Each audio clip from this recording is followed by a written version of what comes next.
नमस्कार, बालाघाट न्यूज़ में आप सभी दर्शकों का बहुत बहुत स्वागत है। मैं हूं यमलेश वंजारी। शुरुआत करते हैं आज की कुछ खास खबरों से। भारत सरकार की मिनी रत्न कंपनी मैंगनीज और इंडिया लिमिटेड की बालाघाट खदान में कार्यरत चीनी कंपनी चाइना कोल 3 के खिलाफ कड़ा एक्शन लिया गया है।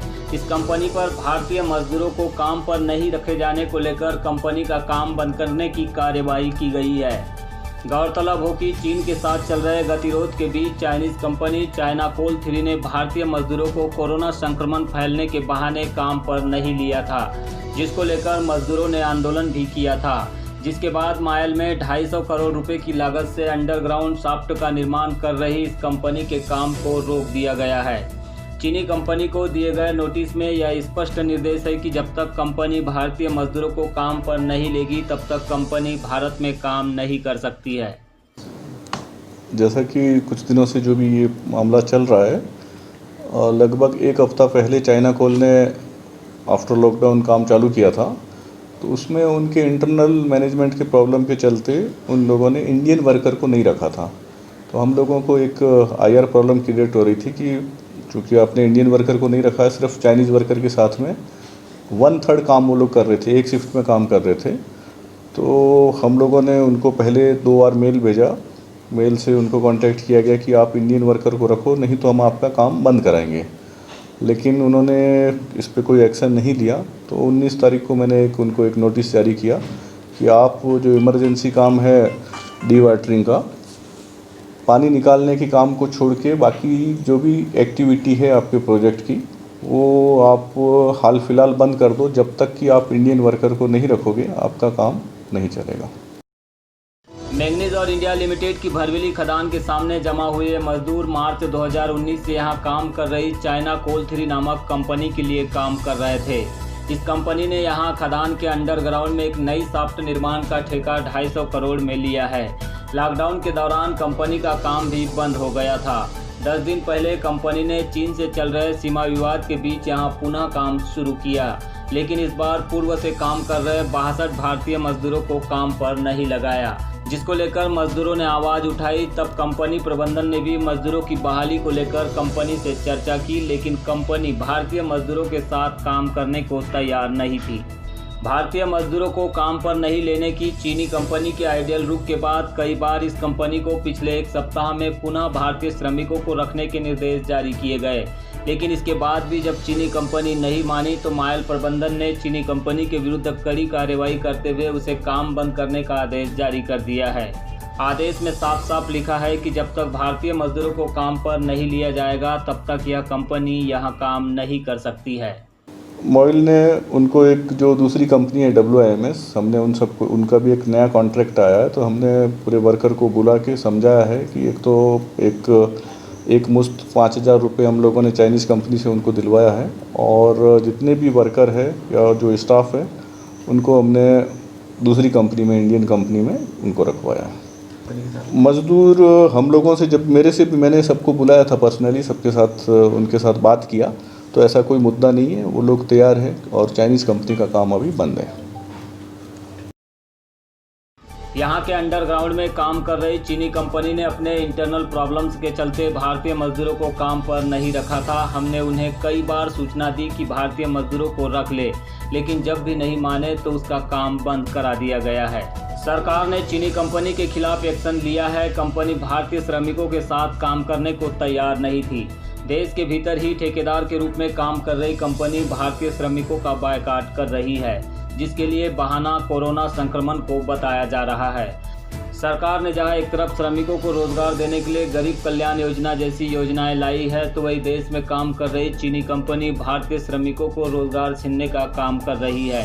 कंपनी के खिलाफ की गई कार्यवाही एक सबक है कि भारत में रहकर भारतीयों का बायकॉट बर्दाश्त नहीं किया जाएगा। मैं चाइना कोल नंबर 3 CC3 कंपनी का एक भारतीय मजदूर हूँ। अच्छा। मामला तो सभी को लगभग पता ही है कि हमारी कंपनी CC3 द्वारा जो है लॉकडाउन के चलते में एक हमको यानी पूरे के पूरे जितने भी 70 से 72 भारतीय मजदूर हैं सबको काम से निकाल दिया गया। और उन्होंने जो बयान भी दिया है कि हमको ऊपर से आदेश नहीं है, क्योंकि भारत में भी कोरोना फैलते जा रहा है और हमको कोरोना हो जाएगा भारतीय मजदूरों के साथ अगर हम काम करते, तो इस टाइप का उन्होंने बयान दिया। और यही बात लेके हम मोबाइल प्रबंधक के पास भी गए थे। फिर उन्होंने उन्हें समझाया, लेकिन कुछ निष्कासन नहीं हुआ था हमारी समस्या का, जिसे लेकर के हम फिर अपने कलेक्टर महोदय के पास गए। उनके द्वारा फिर आगे कार्रवाई करते हुए उन्होंने मोबाइल प्रबंधन से कहा कि ये समस्या जो भी इनकी है उन्हें ख़त्म किया जाए। इस पे चलते मोबाइल प्रबंधन द्वारा फिर उन्हें एक लिखित आदेशित किया गया, या तो आप अपना काम बंद कर दें या तो भारतीय मजदूरों को पुनः काम पे वापस कर लें।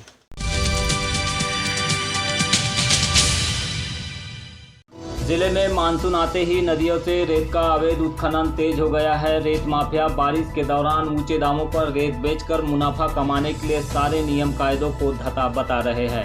कटंगी क्षेत्र में रेत कारोबार से जुड़े ठेकेदार रोजाना 500 से 1000 डंफरों ट्रैक्टरों के माध्यम से रेत की ढुलाई कर रहे हैं। इसके लिए नदियों में जेसीबी और पोकलैंड मशीनों को रेत निकालने में लगाया गया है, जहां से करीब हजारों ट्राली रेत रोजाना महाराष्ट्र और अन्य स्थानों पर भेजी जा रही है। रेत माफियाओं के इस अवैध कारोबार के कारण न केवल नदियों का संकट बढ़ गया है, बल्कि ग्रामीण इलाकों की हालत भी बदतर हो गई है। कटंगी क्षेत्र के ग्राम कोड़वी घाट से निकलने वाले डंपरों के कारण गांव की सड़कें दलदल हो गई है, जिससे यहां पर चलना दूभर हो गया है। आज कुछ ग्रामीणों ने डंपरों की आवाजाही को रोकने के लिए सड़क पर बैलगाड़ी खड़ी कर दी, जिससे करीब 80 डंपर नहीं निकल पाए। बताया गया कि जिले में बांदा कंपनी को रेत घाटों का ठेका मिला है। उसके हिसाब से यहां पर रेत का उत्खनन नहीं हो रहा है, बल्कि मनमाने तरीके से कंपनी के द्वारा बीच नदियों में मशीनें उतारकर रेत निकाली जा रही है। आमची जागा दबून राहिली आहे। हाँ, मतलब गांव के रोड खराब हो रहे हैं। हो और ये जब तो थोड़ा सी पर्सनल तुम्हारी जगह है यहाँ पर, हो ठीक है, तो ये भी दब रही है, हो नहीं क्या? इसलिए तुमने, और गांव ये लोग रोड सुधार रहे हैं कि नहीं? गांव के नहीं नहीं सुधार रहे हैं, नहीं तो आपका क्या कहना है? हाँ, सुधारना चाहिए। रोड सुधारना चाहिए। हाँ और ये रेती घाट चालू हुआ, इससे फायदा क्या है आपको? कुछ नहीं। यहाँ पर जारी रेत के उत्खनन से जहाँ बावनथड़ी नदी का अस्तित्व खतरे में पड़ गया है, तो वही गाँव की हालत किसी पगडंडी वाले ग्रामीण इलाके से कम नहीं लग रही है। सरपंच विजय मेश्राम ने इस पूरे मामले पर कहा है कि उनके द्वारा लगातार रेत के उत्खनन और परिवहन को लेकर शिकायत की जा रही है, लेकिन प्रशासन इस दिशा में कोई कार्यवाही नहीं कर रहा है, जिससे गांव बदहाल हो चुका है। लोग उन्हें भी रेत ठेकेदारों से मिले होने का आरोप लगाते हैं, जबकि ऐसा कुछ भी नहीं है।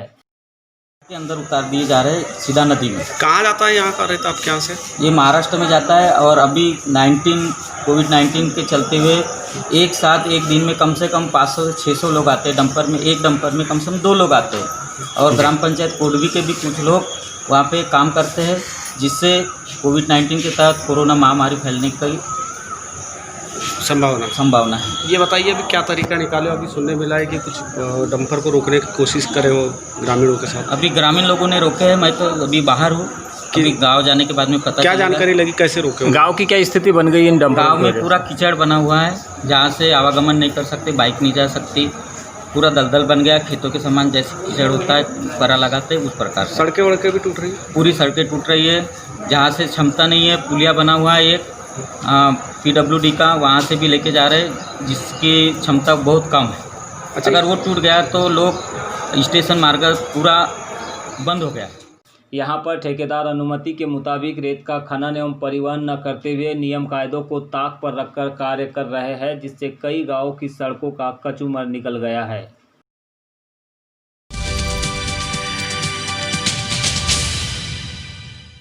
एक ओर जहां प्रदेश के मुख्यमंत्री माफियाओं को बख्श नहीं देने की बात कर रहे हैं, तो वहीं दूसरी ओर रेत माफिया जिले की नदियों को ही उजाड़ने में लगे हुए हैं। प्रशासन का उपेक्षित रवैया कारोबारियों के हौसले बुलंद कर रहा है, लेकिन ग्रामीण क्षेत्रों की बदहाली और नदियों पर दिखाई दे रहे गंभीर संकट के कारण कई लोग ऐसे हैं जो इन माफियाओं का खुलेआम विरोध भी कर रहे हैं।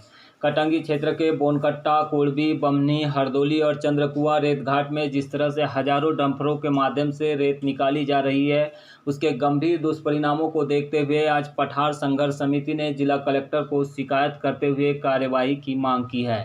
इस संबंध में पठार संघर्ष समिति के पदाधिकारी दीपक पुष्पतोड़े और संत रविदास समाज के अध्यक्ष जयरंजन बिंझोड़े ने बताया कि विगत कई वर्षों से जारी अवैध उत्खनन के कारण बावनथड़ी नदी अपना अस्तित्व खो चुकी है। नदी का जल स्तर निचले स्तर पर जा पहुंचा है। कृषकों की भूमि का निर्बाध कटाव हो रहा है। वही पर्यावरण भी बिगड़ रहा है। लेकिन जिम्मेदार अधिकारी रेत माफियाओं के खिलाफ कोई कार्यवाही नहीं कर रहे हैं। इसी को लेकर आज उनके द्वारा प्रशासन को ज्ञापन देकर इस दिशा में उचित कार्रवाई की मांग की गई है। यदि प्रशासन कार्यवाही नहीं करता है या फिर रेत घाटों का दोहन नहीं थमता है तो पूरे पठार क्षेत्र के लोग सड़कों पर उतरकर आंदोलन करने बाध्य होंगे। लगातार जो नदी में रेत का उत्खनन हो रहा है उसके कारण क्या है, भूमि का कटाव बहुत तीव्र गति से हो रहा है। जैसे जैसे हमारे क्षेत्र के ऐसे कुछ कृषक हैं जो भूमिहीन हो चुके हैं, जिनकी ज़मीन नदी और नाले में गायब हो गई है और प्रशासन ने उसकी रेत बना के बेच डाली है। दूसरी बात ऐसी है कि जो नदी किनारे वाले जैसे बड़े बड़े वृक्ष हैं, नदी कटाव के कारण धराशायी हो रहे हैं, इसमें भी प्रशासन कोई ध्यान नहीं दे रहा है। और बहुत सी ऐसी समस्या है, हमारा जल स्तर जो है नदी का वो लगातार नीचे गहराता जा रहा है, जिसको लेकर हम प्रतिवर्ष बावनथड़ी नदी को पानी छोड़ने की मांग उठाते राज्य सागर परियोजना से। और ऐसी बहुत सी ऐसी अनेक समस्याएं जो विकट आगे चल के विकराल रूप लेने वाली है।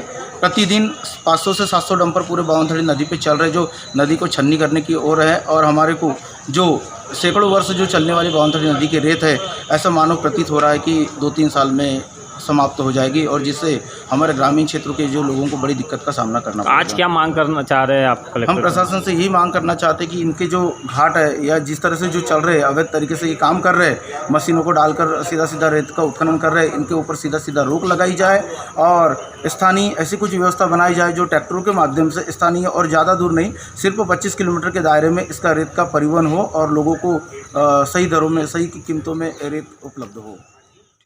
अभी जो है वर्तमान नीति के तहत, खनन नीति के तहत जो ठेकेदारों को रेत घाट आवंटन हुआ है, इसमें क्या है कि नदी के अंदर में डायरेक्ट जो है मशीन से उत्खनन किया जा रहा है और बेजा उत्खनन हो रहा है। जो शासन ने जो इन्हें नीलामी के तहत में जितना रकबा लिया था उसको ताक पे रखते पूरी नदी को खोद रहा है। एक दिन में 500 डंपर बुनकट्टा रेत खदान, अन्य जो कोडुबी से लेकर जितनी भी बावनथड़ी नदी और अन्य पूरे क्षेत्र में जितनी खदानें हैं, इन पर बेजा उत्खनन हो रहा है। दूसरी चीज़, बावनथड़ी नदी में जल का संकट बहुत जल गहरा में जाती जा रहा है। पिछले बार इस पर विरोध होने पर शासन ने मशीन से उत्खनन पर रोक लगाया था, लेकिन इन लोगों ने उस सब नियमों को ताक पर रख के मशीन से उत्खनन कर रहे हैं जी। और वो जो नदी गहरी होने से बारिश के पानी से जो कृषकों की भूमि है वो भी कट रही है, पेड़ भी धाराशायी हो रहे हैं और रोडों की खस्ता हालत होती जा रही है और पर्यावरण पूरा दूषित हो रहा है। जो शासन के मापदंड है इसके विरुद्ध में काम कर रहे हैं। बीच में बोनकट्टा से बमनी से आंजनबी को जोड़ने वाला जो पुलिया है, रेत उत्खनन के कारण से धाराशायी हो गया और शासन की जानकारी में विद्युत पुलिया और अब नया आवंटन करके पुलिया शासन ने बनाया है। उसमें सरकार को करोड़ों रुपये का चुनाव लगा। वहाँ के लोगों का जो समस्या है, जो उनकी जो भूमि है, कृषि भूमि, वो भी कटाव हो रही है नदी गहरी होने से।